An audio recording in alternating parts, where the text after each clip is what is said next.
Oh yeah, coming at you live from Mike's car. We're gonna get into some deep, deep shit, and we're gonna make it look good. Because guess what? I'm number one. You don't know it yet, but I do. I'm just fucking with y'all. All right, guys, let's do a little chit chat while we drive.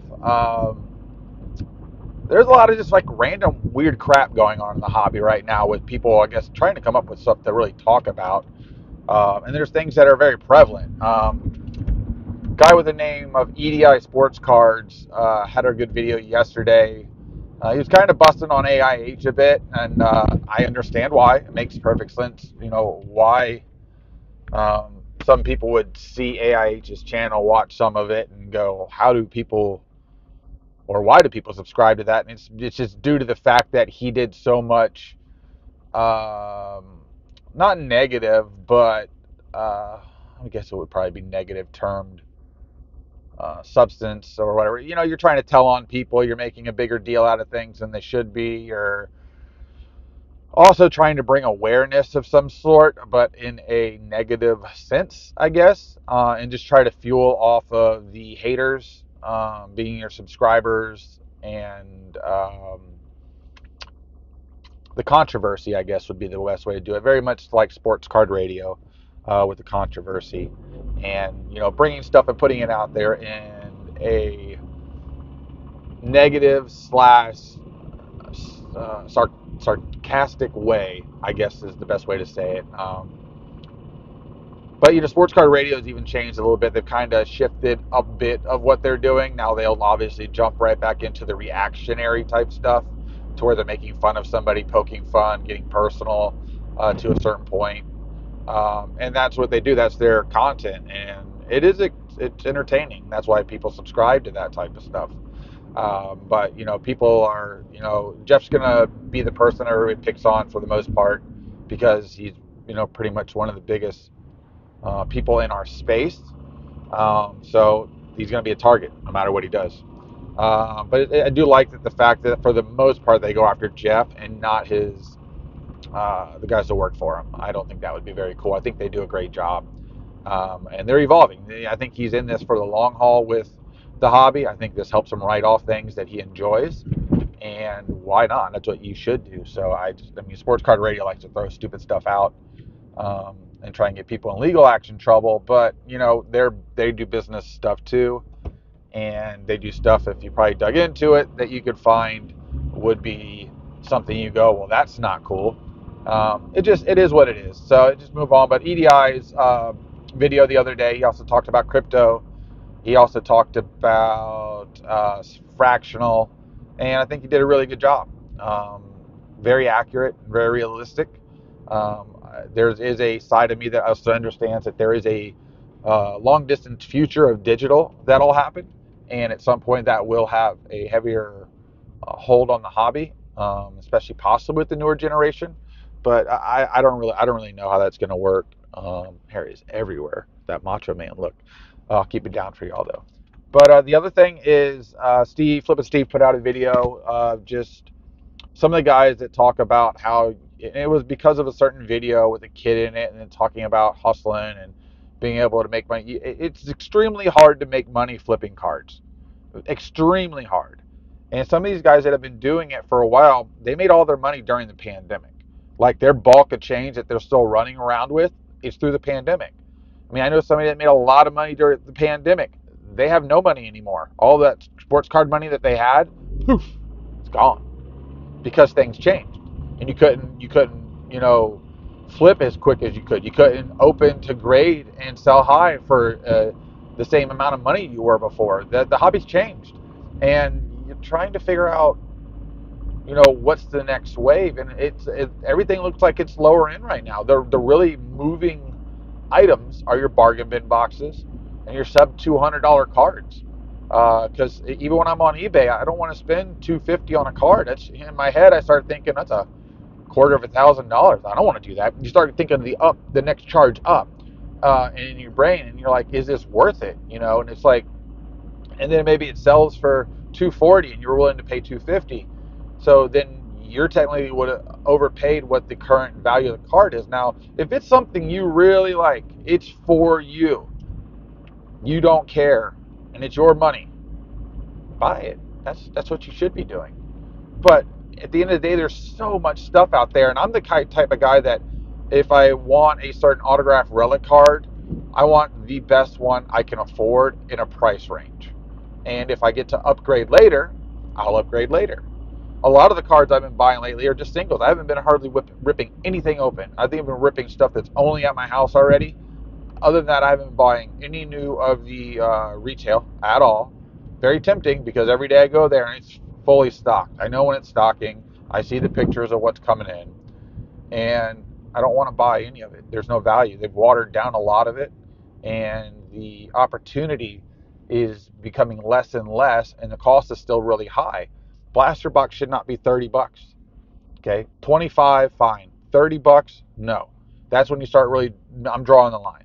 There should be a 20 and a 25, maybe even a 15, a 14.99 box. And I don't know what Fanatics is going to do. That seems like they're becoming very prevalent at shows. They're trying to really get this thing ramping up and moving forward because it's kind of go time for them. They need to already be extremely pushing forward. Now this March announcement that's supposed to be made through Tops, I guess through Fanatics maybe. March is coming up on the end, boys. Where's this thing at? You gotta. Is this gonna get pushed to April? You're gonna start telling us you're gonna give us something in March to talk about or listen about, or to ooh over. Don't pull it from underneath our feet. I'm gonna tell you that right now. Do not delay on that. You need to push that out, whatever it is, and do not make it a flash video and then I have to guess again for another month. Tell us what's going on. That's all we're asking. It's all we ever ask in the hobby. Just information. Let us know details.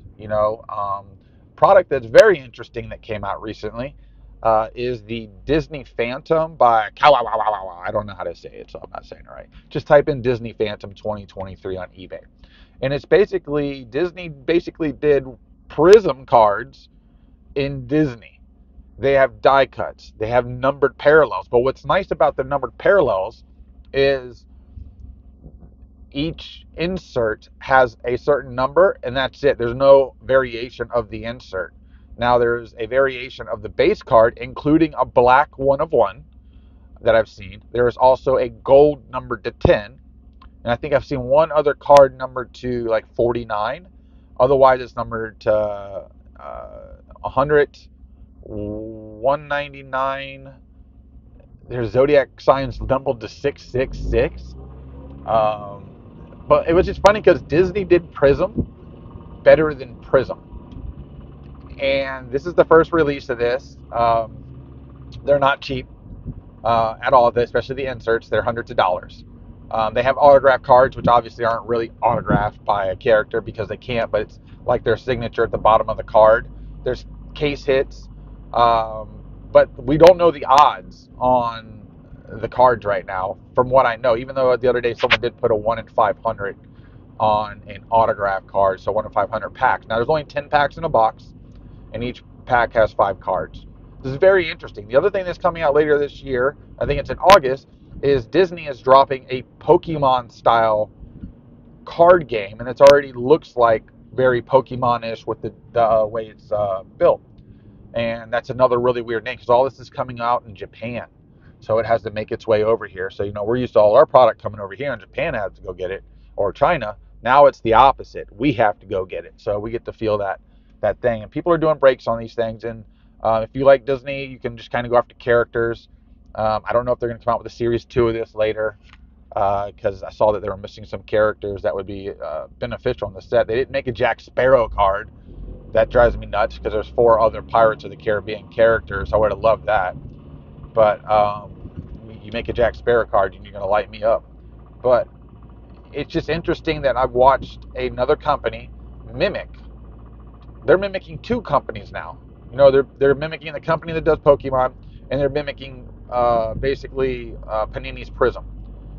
And they're probably going to do it better than the rest of them because they studied, they understand what the hobby wants, and they're going to give it to you in a controlled environment. Because like the cards that they made, the Phantom cards that they made, there was like, I think they said 4,000 boxes of the product made.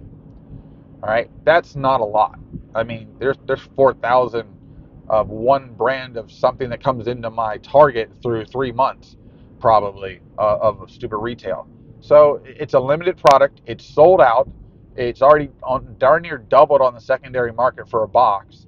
The inserts are, you know, few and far between, but still there, if that makes sense, because they have a few inserts that are hits that you can get in, I think, one per box. So they're like 1 in 10 packs on average. Um, you have to go check it out. There's some die cuts. It's fun. It's fun, is all it is. Do I wish it was just more than Disney and they would include Marvel characters? Yeah, that would be great if they would have had Marvel characters, because that would have been like one of the harder chase cards. But I've only seen a couple of these one-of-ones come out. Only one that sold at auction. It was Snow White, sold for a little over $3,000. So $3,000 for a black Prism Snow White. Mickey Mouse is the number one card in the set. And I'm talking about Disney and stuff, but it's still cards.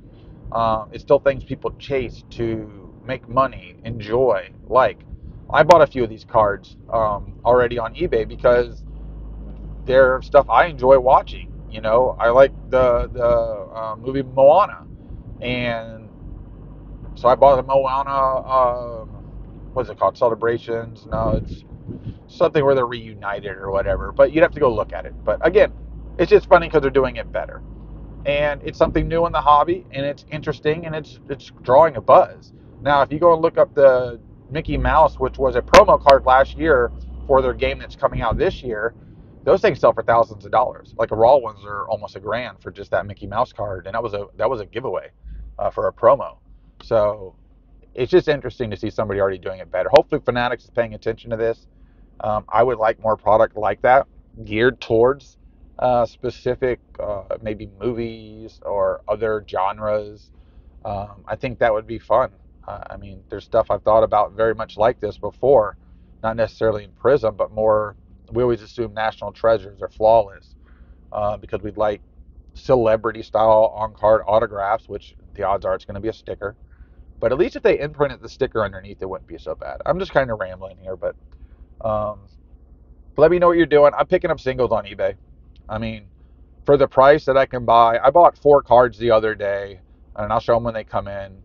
With shipping was $33. All right, all 4 cards I'm completely wanting to sell later or trade or whatever it may be. I bought them so cheap, I can easily double my money on every single card, and I bought them cheap just because of when they were ending. Nobody was paying attention to them, and nobody else bid on them. And sometimes that's the case. Like, I say blindly, I bid on things sometimes when I first see them drop, and I say, if I won it for 25 bucks, I think this would be awesome. So boom, I just select 25 bucks and I'll walk away. I don't keep it on my watch list. I just put 25 bucks. If I want to go back and look, I'll look on my bids section on my app or on eBay. That way I'll see what's, closing or coming up soon. But I don't keep, I'm trying to keep less things on my watch list unless I really, really want to make sure I'm paying attention. Otherwise, I got a bunch of stuff that at the end of the day, if I win it, I win it. If I don't, I don't. I'll move on. If I like it enough, I'll look for another one. What I'm finding out is, like, for instance, I really want a Walter Payton rookie card.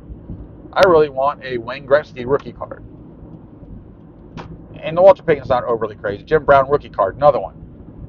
That one's a little different. But the Wayne Gretzky and the Walter Payton are not rare. I do not need to spend more than $500 realistically on either one of those cards in my mind. Okay, because I just want one. I don't care about having the best one. I just don't want one that looks like, it was ran over with a truck 3 times. I just want something cleanish, somewhat centerish. I don't mind the corners being a little beat up, or even the edges, because to me that's what tells me the card's vintage. I look at it and I go, that's a vintage card. That's been around. That was used. That's what I want, because that's what that card should feel like. There's a company called Banty Red, Banty, and then the word red. They make repop versions of vintage cards on vintage stock, and they are gorgeous. And they sell for a decent amount of money. Their Mickey Mantles are always 150 to 350 bucks. Now, this is a card that doesn't exist, but looks like it should. And that's what I love about it. All right, guys, I'm getting to work. I got to run some ducks off my property, and because they poop everywhere and they're invasive. So don't get mad at me. But all right, guys, like, subscribe, leave a comment. I greatly appreciate it, guys. Take care.